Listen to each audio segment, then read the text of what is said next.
Ready? 3, 2, 1. Hey guys, it's Selena from Niche, and today I'm here with Sanna, and we're filming for our Why Do I Love series, and this edition is the pole dance edition.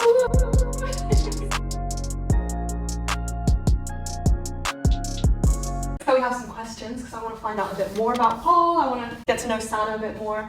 Let's go. Question 1. What made you start pole dancing? What's the backstory?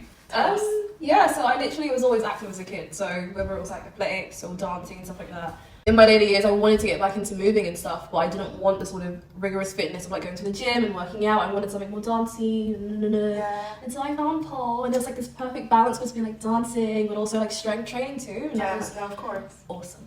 Oh, that's amazing. Yeah, makes sense. And when did you like start doing pole? 2019, so my uni had a pole society. Oh wow. And I joined that. And so I went for like a few classes, but then COVID happened. So it was like, oh no, I can't do pole until my partner bought me a pole. So I just started teaching myself at home. So you have one at home? Oh, that's so cool. Do you not ever get scared that it's just going to fall off the thing? It's done that a few times, but I'm still here to tell the story. So Okay. It hasn't killed me yet. Do you think that there are any differences in your experience pole dancing as a person of colour? Yeah. Yeah? Just yeah. Straight up, yeah. I think there's not necessarily as much representation in the pole community of dancers that look like me, specifically in London. Like I see it a lot in America, but America's bigger, so of course they've got a bigger population. But like in the UK, it's quite like Eurocentric, and like you go to a class and it's very difficult to find like that sort of safe space in that little community, because it just makes you feel a bit excluded and stuff. Even when I teach, sometimes I have students that tell me like it's really comforting, like I come to you because you're a POC instructor and I want to have someone that looks like me teaching with me and working with me. Yeah. And that's amazing. Oh, that's so amazing. Yeah. Plus it's like having different body types and different like requirements in teaching. It's like it is important to have that representation there. So I feel you, girl. Anyways, if I wanted to start pole dancing, what are 3 things that you would warn me about? I think obviously the biggest one is just the stigma. I think everyone already associates pole with stripping, which makes sense. It originates from stripping, and that's a good thing to like celebrate the history of strippers. And we wouldn't have this hobby if it wasn't for them.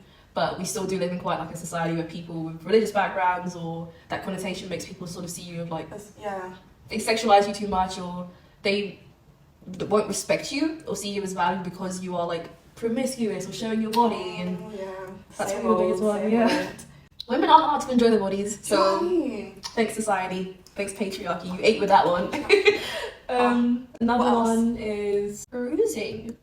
Yeah, so like you're slamming your body against a pole, or you're like pinching your skin or squeezing onto a pole. Like people don't realize how many bruises and like aches and soreness your body will go through. No, because I saw that when you were dancing, I was like, oh my god, is that not hurt? Like that was super painful. Yeah, like you build a little bit of a tolerance to it, but as you try more moves and do different things, or even doing the same moves you've been doing from the beginning, your body still will bruise to it. And then the last one is probably, it depends. So if you like, usually when people start pole, they will create like a social media platform to get into it with the community. So if it's a Reddit or an Instagram page or a TikTok page, and I'd say it's quite similar to the first point, but you really can't control how people perceive you. And that's sort of a risk when you make any social media page, right? People are going to look at you in any way, but specifically when you're like poling in a bikini or like shorts or whatever, you're going to have like just gross men in your DMs telling you what they want to do to you, unsolicited.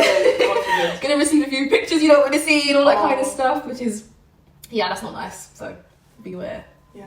Shame. Thank you for that. Thank you. What would you say are the reasons that you really would encourage people to start it?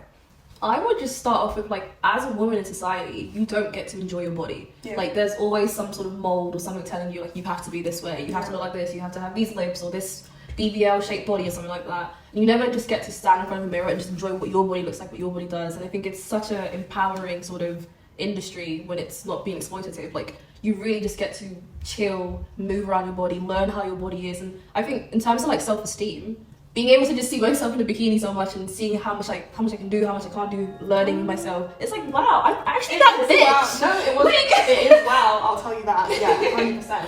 Oh no, that's amazing.